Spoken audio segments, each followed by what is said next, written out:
वो तो parliament members खुद का डिमांड था कि पार्लियामेंट का सिक्योरिटी अच्छा होना चाहिए, अच्छा पुख्ता होना चाहिए। पिछले साल कोई पार्लियामेंट का गैलरी में जा करके भी कुछ हरकत किए, तो पार्लियामेंट का सिक्योरिटी एक सीरियस मामला है। ये चेयर के माध्यम से इसका निगरानी करते हैं, वो सरकार नहीं करते।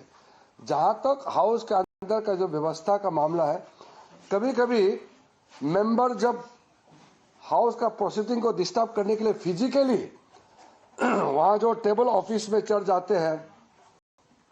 पहले भी हमने देखा है राज्यसभा में और लोकसभा में भी कई ऐसे घटनाएं हुए हैं। राज्यसभा में तो कुछ एमपी टेबल में चढ़ के नाचने लग गए थे।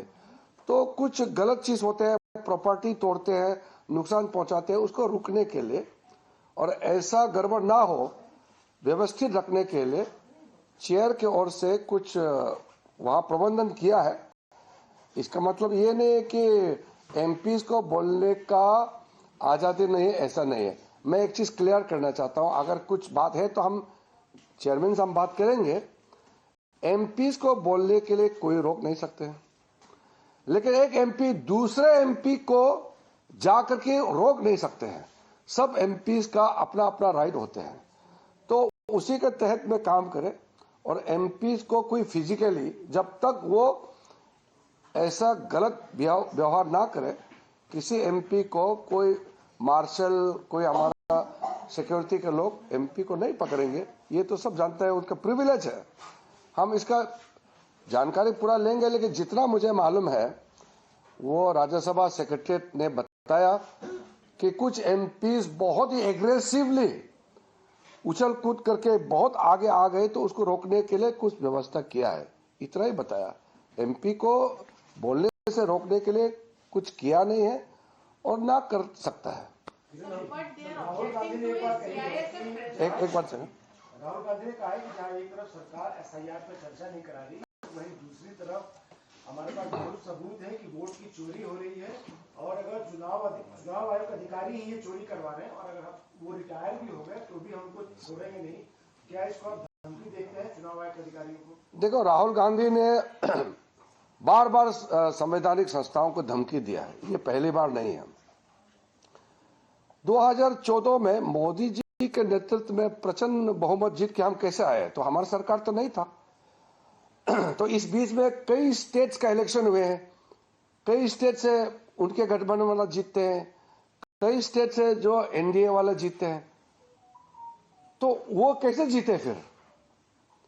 एक केरल में, तमिलनाडु में, कर्नाटका में, तेलंगाना में, पंजाब में, हिमाचल में, पश्चिम बंगाल में कैसे जीते वो लोग?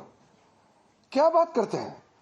वो जब जीतते हैं तो सब कुछ चंगा है, और जब हार जाते हैं तो वो इलेक्शन कमीशन के सर पे वो लोग फोड़ देते हैं।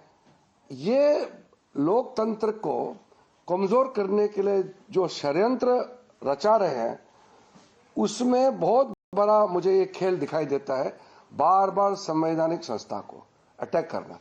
जुडिशरी में जब उनके पक्ष में निर्णय नहीं होता है तो खुलेआम वो कहते हैं कि वो सुप्रीम कोर्ट को विश्वास करना छोड़ दिया बोलता है। अब जब इसका पक्ष में निर्णय नहीं आता है चुनाव, फिर बोलता है कि इलेक्शन कमीशन जो है चोरी करता है।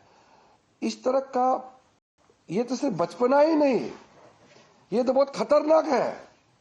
संवैधानिक व्यवस्था को चैलेंज करना, मतलब डिसक्रेडिट करने के लिए चुने हुए सरकार को, संवैधानिक संस्था को डिसक्रेडिट करने के लिए मैलिशियस कैंपेन जो चला रहा है, ये भारत के लोकतंत्र पर हमला है। राहुल गांधी जी, मैं अभी शब्द इस्तेमाल नहीं करना चाहता हूं, लेकिन जो उन्होंने वाक्य इस्तेमाल कर रहे हैं और देश का खिलाफ जो बोल रहे हैं, वो अब कांग्रेस पार्टी में भी और अपोजिशन पार्टी में भी कई लोग अब अंदर अंदर विरोध करने लग गया है। और कुछ लोग तो कहना शुरू कर दिया है कि राहुल गांधी बहुत खतरनाक खेल खेल रहा है, देश के विरुद्ध जो काम कर रहे हैं, देश का छवि को नुकसान पहुंचा रहा है, ये बहुत आगे जाके नुकसान होगा। वो नेता ना बने, देश के लोग राहुल गांधी को भरोसा नहीं करते, वो उनका बात है, हमारा से कोई लेना देना नहीं।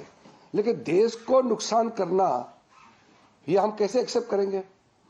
इसलिए ये एलिगेशन लगाना बिल्कुल ठीक नहीं है। और जहां तक राज्यसभा का व्यवस्था का बात है, वो मैं फिर से आपको दोहराता हूं कि कोई भी ऐसा चीज नहीं होगा जो मेंबर का जो प्रिविलेज है, उसका राइट है, उसका नुकसान हो।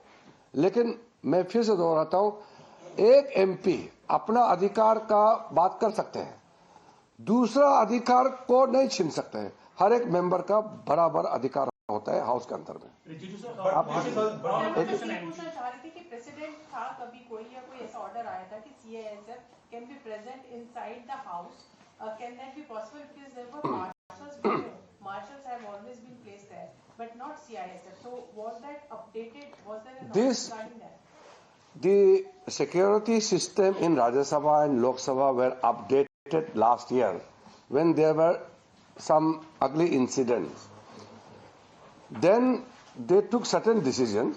Of course, government and opposition will be also consulted whenever necessary, but the administrative mechanism within the premises of the parliament is not under the government of India or Ministry of Parliamentary Affairs.